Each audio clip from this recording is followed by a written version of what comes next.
Hello, my name is Matthias, and welcome to the FPL Scope and the weekly wildcard draft for Game Week 11, where we take a look at what I think is the best squad to have in Fantasy Premier League going forward in the next 4 to 5 game weeks and beyond. And let's just go right into it and look at the best player to have currently in Fantasy Premier League at the moment, and that is Mohamed Salah, in my opinion. I think Mohamed Salah is just absolutely fantastic. He has blanked only once this season, and that was in the game where he actually had the assist in the Spurs game. The assist that was taken away because of the stupid VAR decision, where they didn't really correctly call the offside, or the onside as it were. But apart from that, Salah has scored points in every single game week so far, and he's just so consistent. He is the FPL king for a reason.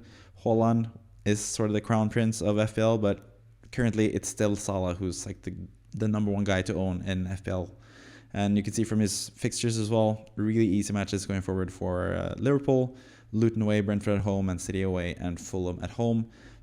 3 out of those 4 are really good, and then he has a match against Man City, but we know Salah can score in those matches. He did that last season as well, so Salah is just a fantastic pick who is going to be probably your best or second best shout for captaincy in at least 3 of these game weeks as well. So yeah, Salah is basically just a no-brainer as number 1, and he has been number 1 the last few weeks now.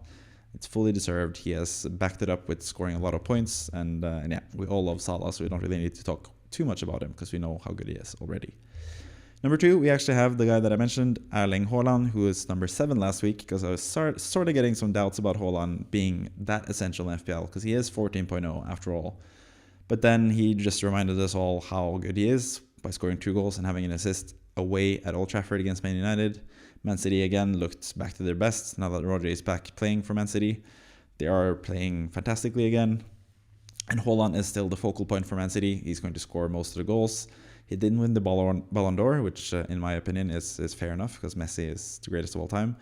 But Haaland is still one of the biggest superstars in the world at the moment, and I know that as a fellow Norwegian as well. He is he's just a fantastic player, both for club and country, to be fair. Like, he has like a goal a game for Norway as well, so it's not just the fact that he plays for Man City, but it doesn't hurt in FPL that he plays for Man City because he's going to get a lot of chances, and more often than not, he's going to score those chances. And that has not been the case all the time this season, but at least the last few games, he has looked a lot better, both in the Champions League when they beat Young Boys with a couple goals, and then now in the league against Man United, where they also beat them by a couple goals. So yeah. Next fixture against Bournemouth at home, I think he's the best captaincy option. Potentially, Salah away against Luton is also a really good shout, but Haaland has just proven that he is that guy, and Bournemouth at home is one of the easiest fixtures of the whole season. So yeah, I think Haaland is the best shout for captaincy this week, especially considering he has some tougher fixtures coming up with Chelsea away, Liverpool at home, and Spurs at home. He can easily score in those games, but I don't think he can haul like massively in those games. So that's why I have Salah as like a slightly better option, even as captain for the game weeks in Game Week 12 and 14 especially.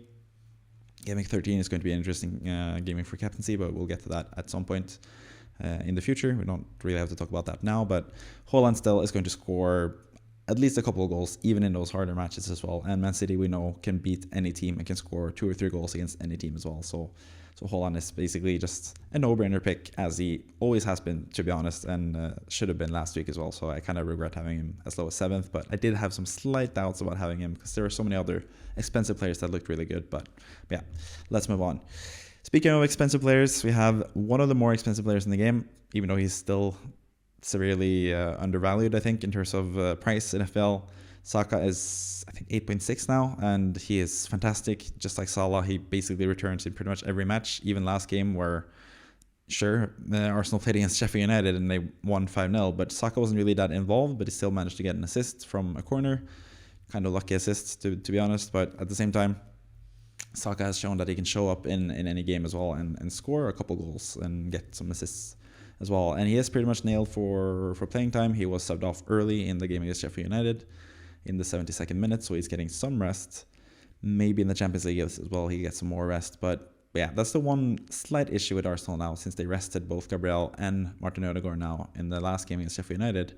Maybe Saka is going to get rested in one of these games, maybe potentially against Burnley at home, which is why last week I had Saka number 2, because I had Saka as basically the best captaincy option both in Game Week 10, which did not work out so well for me, and in Game Week 12 against Burnley. Now, I feel like I'm just going to go with Salah after going against Salah with Saka this past game week. So yeah, Saka might not be the best captaincy option, but he is still a fantastic option in terms of just having a player that is going to guarantee you between 5 to 10 points most game weeks, which is really, really good in FPL, especially for the price of only 8.5. He should really be closer to 10 million, at least in my opinion, in the game. But yeah, Saka's still undervalued, still a really good pick, and he's the third most important player to have currently in FPL, in my view. Next up, we have Heung-min Son, who is pretty close for the third spot as well, I think. He has just proven this whole season, or at least since he moved to striker, that he is just a fantastic FPL option. He did get a massive price fall after last season, where he struggled a lot with slight injuries and playing under Conte, but now under Postecoglou playing as a number 9 for Spurs. He is in a fantastic position to score a lot of goals because he is one of the most lethal strikers when it comes to converting his chances into goals. So that's what we've seen with Son. He didn't really get that many chances in the past game for Spurs against Crystal Palace, but he did take his chance well and scored the goal, and that's what he does most weeks. He's scored in 2 game weeks in a row now. He's usually the guy that scores for Spurs. We still think that he is the penalty taker, even though that hasn't been confirmed yet because Spurs haven't received the penalty yet, compared to someone like Salah, who has gotten quite a few penalties. So maybe that will make Son an even better option in the future if Spurs start getting some more penalties eventually, because they have had a couple of penalty shouts, so they have been really close. But yeah, some tougher fixtures for Son as well. That's why he's kind of like not as essential as some of these other guys with better fixtures. But at the same time, Chelsea at home, we saw Chelsea concede twice against Brentford. They could easily concede twice against Spurs. Wolves away, that's another game where you can score. Aston Villa at home, Aston Villa are really good at their own home ground, but away from home, Aston Villa we've seen them lose 5-1 against Newcastle in the season opener this season. So Son could easily score in that game as well. Man City away, Son has a tendency to score against Man City, to be fair. So that is the toughest game in the whole schedule, but at the same time, Son has proven even this season that he can score against any team, basically. And that's why the fixtures don't really matter that much for Son, who is the number 9 for the current league leader in the league. So yeah, I think he is definitely warranting his spot as well, even though I had some doubts about having him in the wildcard team last week. But now he's proven once again that he is one of those guys that can score in any game that he plays, really. Number 5, we have the first defender off the board, and that is Kostas Tsimikas, who is looking like the potential left back for the next 4 to 6 game weeks, just about, for Liverpool, with Andrew Robertson out with a shoulder injury. And Tsimikas, for anyone that has brought in Tsimikas either last game week in game week 9 or game week 10, you are basically laughing right now, because he got 2 clean sheets in a row, and it's been pretty much the perfect setup for Tsimikas. He didn't play in the Europa League at all. He got rested that whole game, and then he played 90 minutes in this past game, which was obviously fantastic against Nottingham Forest. Hasn't really created much offensively, but we know Tsimikas can get a lot of points offensively as well. He is a set piece taker for Liverpool. He has some really good set pieces as well, and we know Liverpool have the likes of Van Dijk and stuff who can score from corners. So I think Tsimikas has a lot of attacking potential as well, or at least a little bit of attacking potential, as well as Liverpool just being a much better defensive side this season. They have revitalized their midfield, and they look a lot better defensively this season. So yeah, it looks like they're going to keep a couple clean sheets, 2 clean sheets in a row now, and Luton away, Brentford at home, Fulham at home.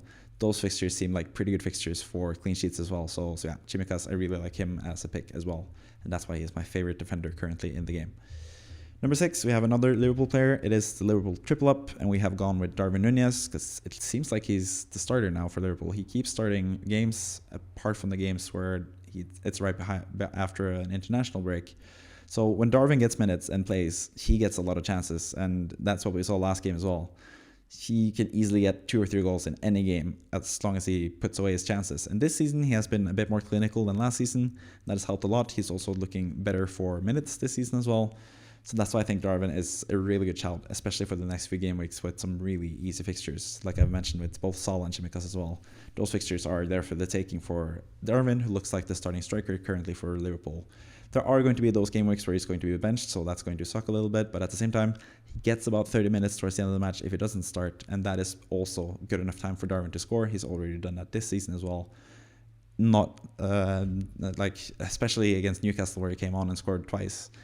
So Darwin is just a really good pick, whether he's starting or not, but mostly when he's starting, which it looked like he's going to do currently. So Darwin Núñez, another fantastic pick and another really good option from Liverpool. So I think that triple up with Tsimikas, Salah and Darwin for a pretty not too much of a costly price, considering Salah has been the best FPL player of all time, and Darwin is looking like one of the best options in terms of expected goals currently, and minutes as well. He's looking pretty good. So yeah, I think that triple up is a really good triple up, and Liverpool have really good fixtures. Not even just those 4 fixtures, but beyond that as well, they have some really good fixtures. So yeah, I think at least for a little bit, I think until game week 16 or something, they have some decent fixtures. And yeah, even after that, I think I'm going to keep Salah most of the season. Sorry about that. I think I'm going to keep Salah most of the season because he's just really good value, and he's shown that he can score against anyone as well. So yeah, but we were talking about Darwin now. He's also a fantastic option, and for me, the second best striker in the game currently. Next up, we have Medicash, who is now number 7. He was number 6 last week. He is sort of dwindling a bit when it comes to FPL potential, because Aston Villa are getting closer and closer to some tougher matches. But as you can see, 3 out of the next 4 are really good matches as well for Medicash, who plays as a right winger at some points, plays as a right back as well, and can get assists as a right back as well. He was really close to getting assists last game. He was passed through on the wing and passed it into Ollie Watkins, who missed like a double chance. If Watkins had converted his first shot, it would have been a really nice assist from Cash, but Cash still managed to get some points. He was subbed off in the 68th minute or something, and then Aston Villa conceded a couple of minutes after, so he did keep his clean sheet, even though all the other Aston Villa defenders conceded. So yeah, some lucky points there from Cash, but he can keep a clean sheet, he can get some assists, he can even get some goals. He scored twice in a game earlier this season, so I still think he's really good value and one of the best defenders still in the game. I don't think there's a reason to sell him just yet, but he's getting closer and closer to that line where Aston Villa gets some tougher fixtures and you might want to sell him. But for now, still a really good option in defense and someone that I would definitely have on a wildcard. Next up, we have our third defender, and that is Gabriel Magalhaes, who was sadly, for those of us that brought him in this past game week, he was sadly benched against Sheffield United, and that was the perfect game for Gabriel. Because obviously Arsenal beat them 5-0. They conceded 0.03 XG, which is absolutely nothing. So the clean sheet was a lock from the get-go there in that match.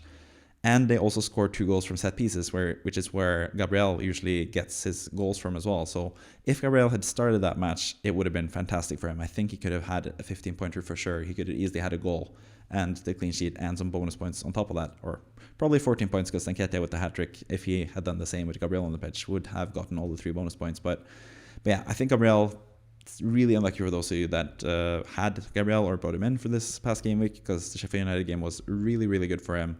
And that's why he's dropped a bit in the rankings as well. It was mainly due to that Sheffield United game that we liked him. But at the same time, Arsenal have some really good fixtures going forward. They do play Newcastle now in the next game week, but I don't think it's too bad of a fixture. We remember last year, Newcastle basically just played super defensively against Arsenal and rode out a 0-0 result there against Arsenal. So I think something similar could happen again. But we do know that Newcastle are better offensively this season. So you could also bench Gabriel if you have some other good options. But yeah, I think Gabriel is still a decent shout for this game week. And even beyond that, against Burnley at home, Brentford away, Wolverhampton at home, really good fixtures for him as well. And I don't really fear him being rotated or subbed off too many times going forward, because I think he is just a starter, and it was basically just giving him a rest after he has played a lot of matches lately, both for club and country, I think. And yeah, so that's why he just needed a little bit of rest against Sheffield United, because Arsenal could beat Sheffield United without Gabriel, and that's what they proved as well with the 5-0 win. And Arsenal are also coming into form. 5-0 against Sheffield United. I know Sheffield United are not the best team, but at the same time, Arsenal are looking better and better as the season is going along. So I do think Gabriel is a really good pick for now and for the future as well, because they do have some really good fixtures even after these 4 next fixtures, Gabriel and Arsenal. So he's still a really good pick, but not quite as good as he was prior to last week, when it looked like he was going to start against Sheffield United in a perfect game for Gabriel. But he's still a really good pick. So yeah, let's move on to number 9. Number 9 is a new player. Finally, we have Darwin is also a new player in this weekly wildcard draft from last game week. But we also have Jared Bowen, who did actually blank at home against Everton, so it's kind of surprising to see him back in the squad, but it's also getting closer to that game week 13 fixture. Burnley away has been basically the most lucrative fixture of the season so far. And looking at all the other captain's options with Man City and Liverpool playing each other, Saka playing against Brentford away, which is kind of a tough fixture as well. Some playing against Aston Villa at home, some like a decent fixture, but not the best fixture. I think Game Week 13 is a sneaky captaincy shout for Bowen, and as we're getting closer to Game Week 13, and especially with West Ham having easier fixtures before that as well, or decently easy fixtures against Brentford and Nottingham Forest, I do think Jared Bowen is a really good player to have in FPL. So yeah, Bowen gets in as the number 9 pick. He has still proved that he is a really good player with West Ham this season, even in the last few games where West Ham have struggled. Bowen has been one of the best players for West Ham. He is basically undroppable. He's going to play every single minute pretty much for David Moyes' team, at least in the league. So that bodes well for him as well, compared to someone else like we saw Souček getting benched now. Ward-Prowse potentially could get benched at some point. Lucas Paqueta is suspended this next game and is probably going to play most games, but it's not. We don't really know for sure who's going to play offensively for West Ham, apart from Jared Bowen, basically. So he is the best West Ham option, and West Ham have some really good fixtures, even though they have been struggling in the league currently or lately.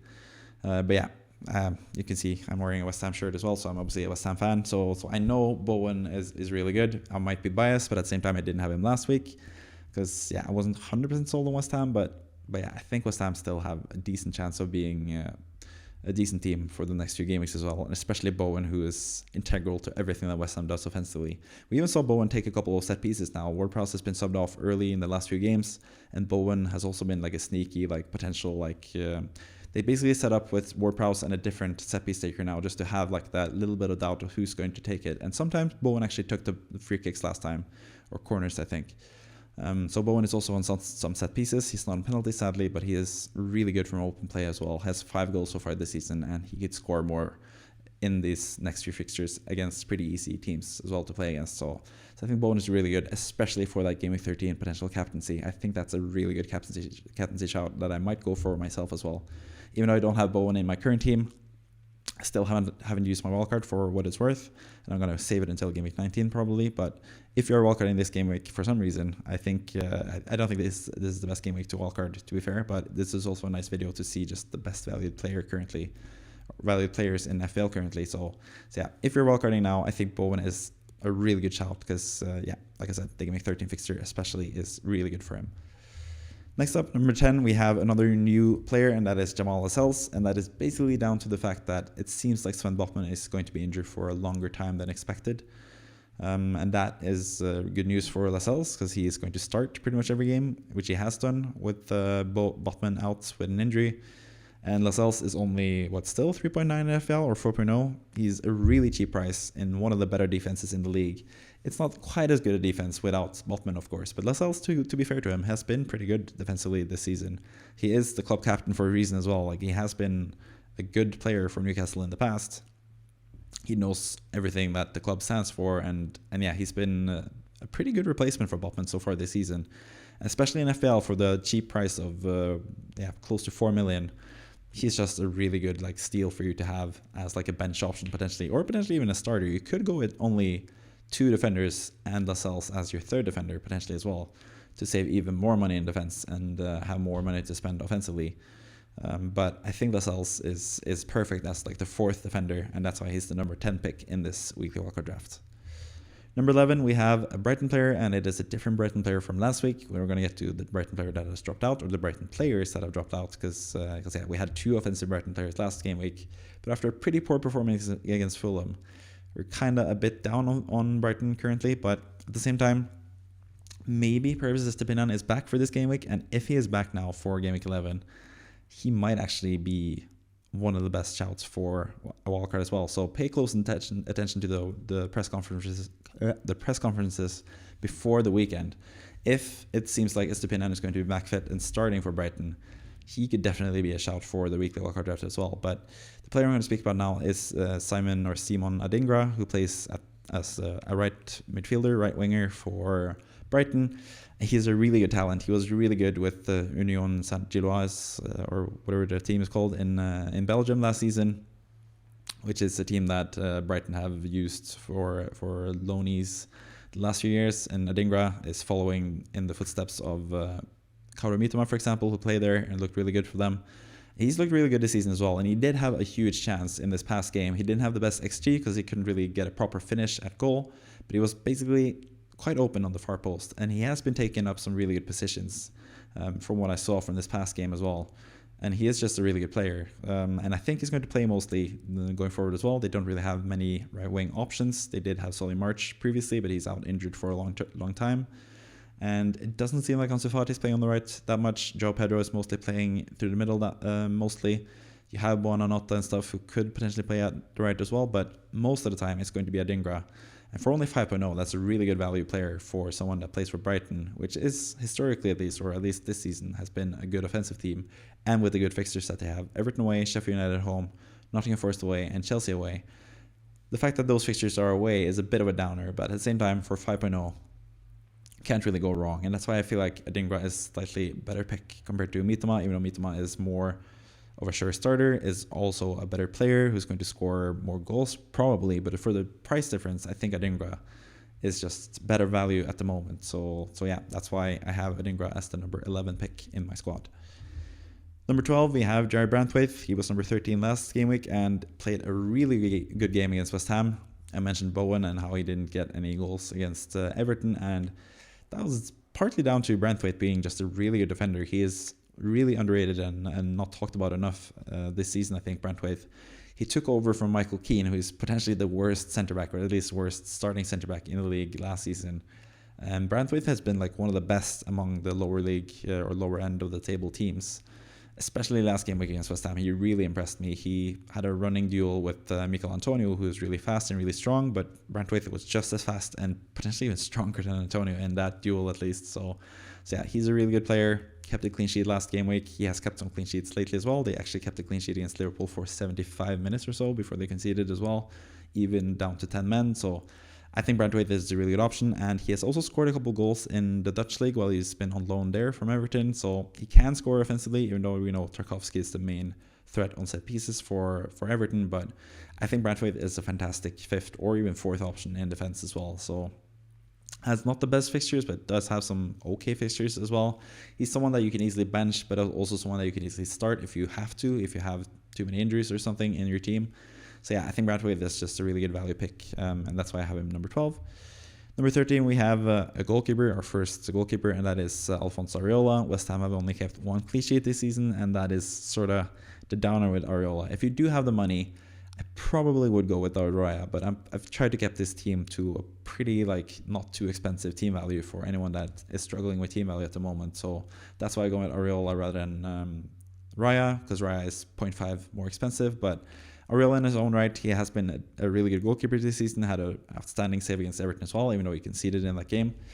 And yeah, I think Areola is a really good goalkeeper. Sadly, he plays behind a pretty poor defense, so that's why you can't really count on him that much for clean sheets. But at the same time, he's still only 4.3 in terms of price. The cheapest, basically, starting goalkeeper, apart from our backup goalkeeper, who we're going to talk about pretty soon. And yeah, easy fixtures, so there could be a clean sheet here and there for West Ham, who are probably a better defensive team than they've showed so far this season. But yeah, there's a lot of reasons for that. As a West Ham fan, I can tell you, but let's not talk too much about the West Ham defense because yeah, it's not that important really. Areola is basically here for the cheap price and the easy fixtures. That's basically why we have Areola in the weekly wildcard draft this game week. Next up, number 14, we have our third forward, and that is going to be Lyle Foster, who has been basically Burnley's best player this season, I think. It's not saying much, I guess, because Burnley have been pretty poor, but Lyle Foster has actually shown that he can score a couple goals. And considering they have some really good matches, 3 out of the next 4 are home matches against Crystal Palace, who can't really create anything currently, and are a team that could concede as well if Burnley are on the front foot. Arsenal away is obviously not the best fixture, but then West Ham at home and Sheffield United at home, also decent fixtures where if you need him to start, you can start him. So yeah, Foster, been really impressed with him this season in general. He is basically when he has not played, Burnley has not scored, and when he has played, Burnley has basically scored a goal a game just about. So he's pretty vital for Burnley. He's going to play most of the minutes for Burnley as well. So yeah, I think he's a decent pick. I think he's a better pick than someone like Cameron Archer, who he's not even starting now currently for Sheffield United. So that's why I think you could spend just a little bit more for Foster and have a really good option. Also, what is good about Foster is the fact that he rotates pretty well with Adingra. As you can see, he plays home when Adingra plays away and vice versa. So yeah, they have some really good matchup possibilities there. If Adingra is benched, for example, as well, if you feel like he's going to be benched or something, then Foster could be a really good replacement. And Burnley have some really good fixtures as well. So Foster, a really good player. not the best team, but he has really good fixtures as well. So I think he's a really good pick, especially for a team that has Adingra as well. Next up, we have the final player of this team, and that is going to be Matt Turner, who is most likely going to lose his place in goal because he made a massive mistake against Liverpool. So it seems like maybe Odysseas Vlachodimos is finally going to be the starting goalkeeper for Nottingham Forest, but for now, Turner is still the starting goalkeeper, and for 4.0, you can't get any other starting goalkeepers in the league currently, so that's why I'm going with Matt Turner. Basically, that's the cheapest defender, but that's why he's the 15th pick, because don't really have that much faith in him starting going forward, but at the same time, yeah, he is a potential starter for 4.0. If he's confirmed to be dropped, especially for next game week, if Vlachodimos is starting next game week, you could easily downgrade this to like a 3.9 goalkeeper, someone like Strakosha, for example, who could potentially play for Brentford if Flecken loses his place at some point. But I think Turner is for now the best bet you have for a starting goalkeeper for the price of 4.0 or below. So that is basically all the players in this weekly wildcard drafts, the best potential wildcard drafts for this game week, for game week 11, in my opinion. But the fact that we have Lascelles, Bowen, Adingra, Darwin, and Foster in the team that weren't there last game week means that we have 5 players that have dropped out as well. So I need to talk a little bit about them and why I have dropped them as well. As you can see, both the 3rd and 4th pick from last week have also been dropped since last week. So that's a pretty big shift. So let's talk a little bit about those players as well before we wrap up this video. Number 3 last week was Ollie Watkins, and he did blank last game week against Luton at home, which was a really good fixture for him, which is part of the reason why he was so high last game week. He did have some really decent or really good expected goal numbers, but at the same time, he only had 1 major chance, but it was kind of 2 chances. But of course, he could only score 1 of those chances, because if he had scored the first one, he wouldn't have had the second one. And if he had scored the second one, he wouldn't have scored the first one, obviously, because he wouldn't have had the second chance. So yeah, either way, he had 1 big chance against Luton, created 1 big chance as well. He had some really good underlying numbers, but at the same time, yeah, he did still blank. I don't think he's going to blank that much in the future, but it's mostly the fact that I've dropped him. It's mostly not down to him being a bad pick. It's more the fact that I think Darwin Núñez is just a better pick at the moment because he plays for a better team, a slightly better team. He is looking more lethal in terms of getting chances. I think Darwin is just too good of a player to turn down currently, so that's why I have Darwin ahead of Watkins. I could have potentially also downgraded someone like Bowen, but you can't really find that many good, like cheap midfielders unless you go for someone like 5.0 or above. Someone like Cole Palmer, for example. But Bowen is at the same time also like $1 million cheaper than Watkins. So for like 4.3 and around that price for midfielders, you don't have really anyone that could start and get you some points. So that's why I prefer Bowen and Foster compared to someone like Watkins and, I don't know, someone like, I guess, Anderson or Chukwuemeka, even though they're both injured currently. I don't know. There aren't really that many good midfielders for like the very cheap or the cheapest price available. So yeah, that's basically why Watkins has been dropped, basically, because I think Darwin is just a better pick, and I just couldn't afford Watkins, basically. So that's why Watkins has gone from number 3 all the way until he's out of the team. Mitoma is number 4. He was also really high in consideration for this team. I did go with Adingra because I think he is just a bit cheaper and he's like more of a safe pick. I guess not safe pick, but more of he's cheaper, so you don't really have to feel bad about benching him if you need to do that. And yeah, if he fails, it's only for 5 million, so it's not that big of a deal either. But Mitoma, I think also is someone that could benefit massively from Estupinian being back. They linked up really well at the start of the season. So if Estupinian is back, maybe you should try to find the money for Mitoma as well in this team rather than Adingra, because I think that might benefit him as well. But that might also benefit Adingra. I think Brighton in general are going to benefit a lot from Estupinian being back. So if Estupinian is back fit, this wildcard team might look pretty different. But yeah, we don't know if he's going to be back this game week or not, or if it's going to have to wait until game week 12. So yeah, it's a wait and see for now. But yeah, I basically think Adingra is just as good of a pick, almost. I think his minutes is going to be pretty comparable to Mitoma, even though it's going to be slightly less. His points is going to be pretty comparable to Mitoma, even though it's going to be slightly less. But we know also his price is a lot less as well, by like 1.5. So that's why I prefer Adingra, basically. So that's why Mitoma's dropped out. Then we have another Brighton forward in Ferguson. Evan Ferguson, who scored last game. He didn't really have that many chances, though. Didn't really create that many like big numbers against Fulham. And I do know João Pedro is going to play quite a lot going forward as well. He was benched this game week, so maybe he plays next time. That's why Ferguson is slightly like, he's a slight doubt. He was sort of like a nice like shout, like a differential shout for me last game week. But yeah, since I picked him last game week, I've been sort of a bit less bullish on his playing time going forward. So yeah, I've dropped him out of the team as well to make room for other players. And I've also tried to like, last week's weekly wildcard draft was a bit expensive. I think the team value was like 101.4 million or something, which is too much for most people. So I tried to keep it down a little bit in terms of team value, closer to that 100 million mark, where more people can get the squad that I'm presenting, because I know some people are kind of annoyed if you don't put out the team that they can afford, basically. So that's sort of why I've done the cost cutting move of selling Ferguson and getting Foster instead for $1 million cheaper. Then we have Cole Palmer, and yeah, at the same time, I think Adingra is the better 5.0 pick. Palmer didn't really play that badly last game week, but at the same time, we also have the news that Christopher Nkunku is going to be pretty soon back in the team, and I think he's going to take penalties away from Palmer, potentially taking a starting spot away from Palmer as well. Not sure though. Palmer's looking pretty good, so I think Palmer's still a decent pick, but at the same time, Chelsea don't have the best fixtures, so Palmer was basically more of like a placeholder last game week, so he's not essential by any means. That's why he was the 12th pick last week, for that matter. So yeah, he drops out, and finally we have Taylor, who actually scored, so it kind of doesn't make sense that he drops out, but it's basically just down to Lascelles being more of a sure starter going forward, with Botman potentially injured for longer. That's why Lascelles has come in for Taylor, basically. It's nothing other than that. I still think Taylor's a really good fourth or fifth defender option. Could potentially have him over Branthwaite, but at the same time, I think Everton defense is just better than Burnley defense, and yeah, that's why I prefer Branthwaite over Taylor.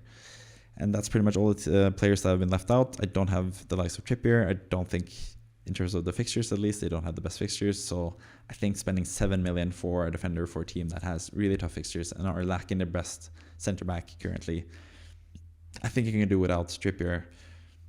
And also, yeah, obviously Watkins is out as well. Trippier and Watkins are the biggest misses from this team, but at the same time, it's really hard to fit in Salah, Saka, Son, Haaland, Darwin, for example, as well, and Bowen in this team, and still have money for Watkins and Trippier. You can't really do that unless you drop someone like Haaland, which is pretty much non-negotiable at this point.